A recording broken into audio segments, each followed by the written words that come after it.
Olá, eu sou a Sara Braga, diretora da Saber, Sara Braga Eventos Reeducacionais, Saber do Brasil, nova coordenadora do Programa Cultural Maravilhas e Mistérios, que completou 44 anos, e deste 6º Simpósio de Ufologia e Exobiologia, ou SUFOEX. Eu estudo o fenômeno OVNI há alguns anos, sob a orientação do meu marido, o veterano pesquisador, contatado e palestrante brasileiro Philippe Pitt van Putten. Desde então, eu tive ao lado dele 2 avistamentos de OVNIs, isto é, de fenômenos aéreos que eu não pude explicar como fenômenos convencionais. À medida que eu me aprofundava nos estudos, eu também me tornei uma autora de artigos jornalísticos especializados, assim como é o meu marido. Isso, naturalmente, implicou em conhecer numerosos casos ufológicos ocorridos em todo o mundo. Ao avançar as minhas sondagens sobre o assunto, eu percebi um fato muito curioso.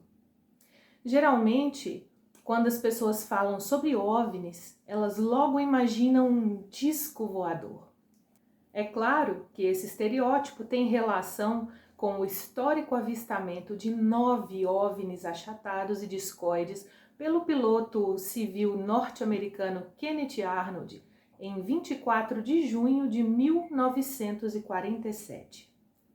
O avistamento de 9 assim chamados pires voadores por Arnold marcou o início da era moderna dos discos voadores, celebrada até hoje mundialmente.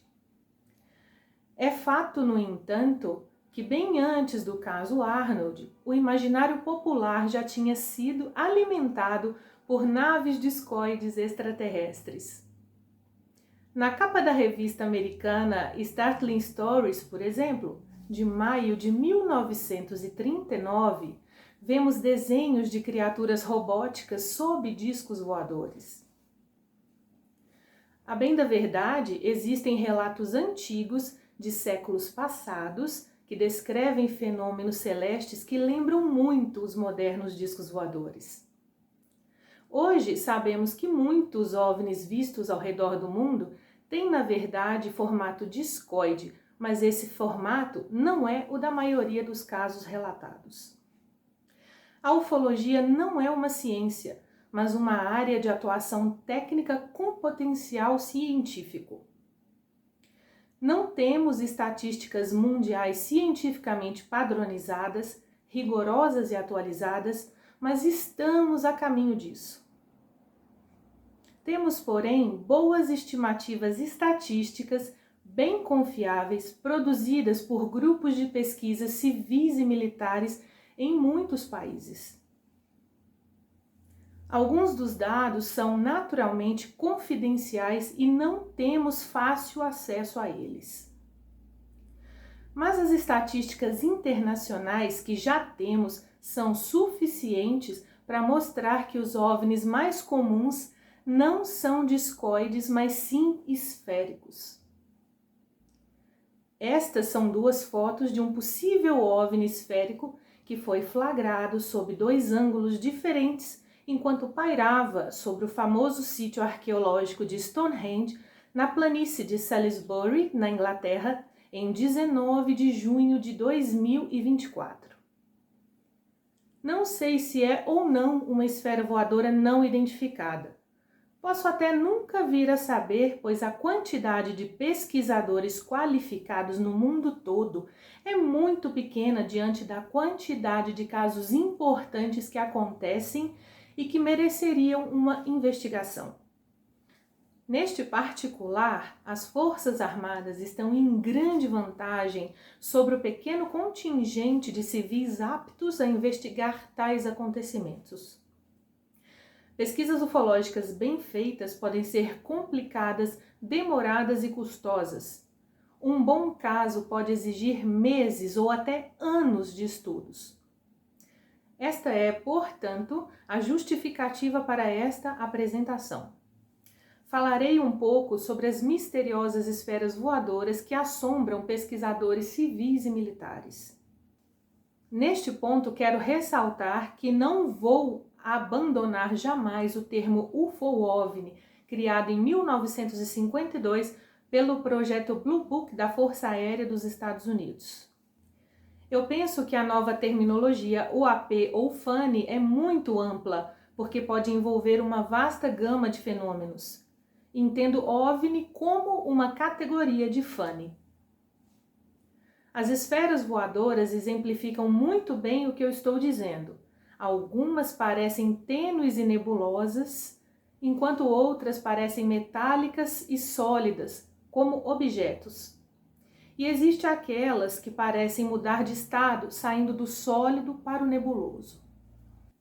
Esse dado é muito interessante. Uma estimativa do Centro Nacional para Relatos de OVNI, no FORC, dos Estados Unidos, revela que de 96.931 casos ufológicos relatados, 27.097 descrevem orbes ou esferas. Os dados do NUFORC mostram, portanto, que 29,9% dos casos, a maioria, envolvem OVNIs esféricos. Poderíamos pensar que a estimativa do NUFORC está errada. Consideremos então uma outra fonte geograficamente distante. Esta outra estimativa foi feita pela UFOMeld.Nederland, isto é, Centro de Relatos de OVNI da Holanda, dirigido pelo colega Bram Rossa. No gráfico, vemos que 34,9% dos casos relatados na Holanda descrevem avistamentos de esferas voadoras. A porcentagem é compatível com a da NUFORC dos Estados Unidos. Resultados semelhantes apareceram em estatísticas feitas em outros países. Mas vocês podem perguntar, por que OVNIs esféricos assombram os ufólogos civis e militares? É simples. As esferas não identificadas apresentam características que desafiam o conhecimento da tecnologia aeroespacial. Se apresentam em vários tamanhos, de alguns centímetros até vários metros de diâmetro. Geralmente são silenciosas e não produzem trilhas de condensação. Podem se deslocar erraticamente em todos os sentidos ou simplesmente pairar no ar, como se estivessem isoladas dos ventos. Algumas se movem em velocidades muito altas, tornando-se quase invisíveis, e podem ser classificadas como fast walkers, caminhantes rápidos. Falando em invisibilidade, certas esferas parecem ficar completamente transparentes, como se sumissem no ar e voltam à visibilidade em outras coordenadas. Aparecem também durante a noite. Podem mudar de cor rapidamente ou brilhar como uma lâmpada. Foram documentadas esferas que aparecem e desaparecem das telas dos radares, mesmo quando permanecem visíveis a olho nu. Disse que certas esferas afetam o funcionamento de máquinas e motores, talvez por vias eletromagnéticas. Algumas foram vistas emitindo os fachos de luz, iluminando o solo ou as cercanias aéreas. Há testemunhas que afirmam ter sentido efeitos físicos ou psíquicos ao observar uma esfera. Algumas relatam tontura, enjoo, visão turva e cefaleia, ou seja, dor de cabeça. Esferas foram vistas em grupos e às vezes esferas menores entram ou saem de uma maior. Isso também é impressionante. Há esferas metamorfas que mudam de forma em pleno voo. Foram várias vezes vistas sobrevoando instalações militares e usinas nucleares. Não raro, as esferas são perseguidas por aeronaves militares e escapam com incrível facilidade, brincando com experientes pilotos de combate. Muitas esferas são transmeios, isto é, se deslocam livremente entre os meios espacial, aéreo e aquático, sem aparentes dificuldades. Esferas foram filmadas entrando ou saindo de caldeiras vulcânicas ativas, o que denota uma incrível resistência térmica. Fanes esféricos foram vistos e filmados muitas vezes entrando e saindo da nossa atmosfera. O mais relevante de tudo isso é que técnicos e cientistas sabem que ainda não temos a tecnologia para construir aeronaves com estas incríveis características. E a preocupação não é nova, já que na Segunda Guerra Mundial, pilotos foram várias vezes seguidos por esferas voadoras. Muitos imaginavam que as esferas prateadas eram novas armas dos nazistas. Mas séculos antes disso foram feitos muitos relatos assustadores. Um deles aconteceu por volta do meio-dia de 15 de agosto de 1663, em uma vila perto do lago Zarobozero, em Oblast de Vologda, na Rússia. Pessoas viram uma grande bola de fogo vir do norte e ir para o sul, seguindo o lago bem perto da superfície.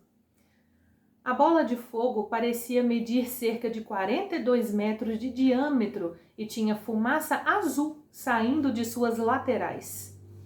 2 raios de fogo se estendiam de sua parte frontal. Menos de 1 hora depois, uma bola de fogo semelhante apareceu sobre o mesmo lago, movendo-se de sul para oeste até desaparecer. Pouco tempo depois, a esfera voltou pela 3ª vez e maior do que antes. Permaneceu sobre o lago por 1h30. Camponeses num barco tentaram se aproximar, mas o calor era muito intenso. A água do lago foi iluminada a uma profundidade de 10 metros e peixes foram vistos nadando para longe do objeto, que então voou para oeste.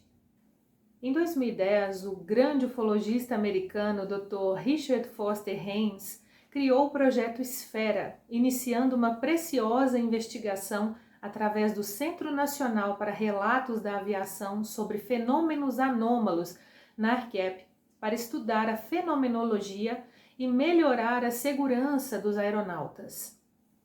O assunto é tão sério que num evento da NASA sobre FANI ou AP, em junho de 2023, até o físico Dr. Sean Michael Kirkpatrick, que foi o malfadado primeiro diretor do Escritório de Resolução de Anomalias em Todos os Domínios, AARO, do Departamento de Defesa dos Estados Unidos, admitiu que vemos isso em todo o mundo e os vemos fazendo manobras aparentes muito interessantes, referindo-se a orbes metálicos.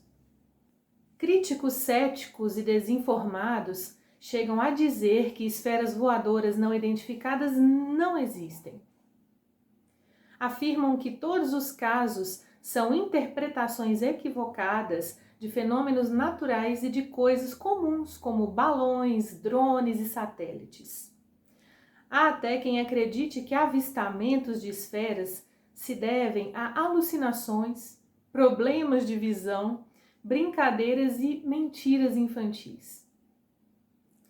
Dizem também que todos os filmes e fotografias conhecidos são apenas enganos de interpretação, montagens por computação gráfica e fraudes. Bem, sabemos que todas essas observações críticas dos céticos não são inverídicas. Todos os enganos e farsas apontadas acontecem de fato.